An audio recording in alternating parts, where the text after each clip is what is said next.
Bir narsani yaxshilab bilib oling. U otasini uyida och emas edi, siz uni to'ydiradigan. U otasini uyida kiyimsiz ham emas edi, siz kiyim olib berib minnat qiladigan.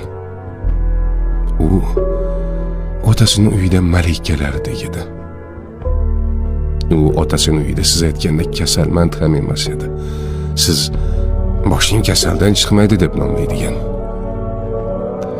U otasini uyida kiyimsiz ham emas edi, siz kiyim olib berib minnat qiladigan. Hammasidan kechib sizning yoningizga keldimi?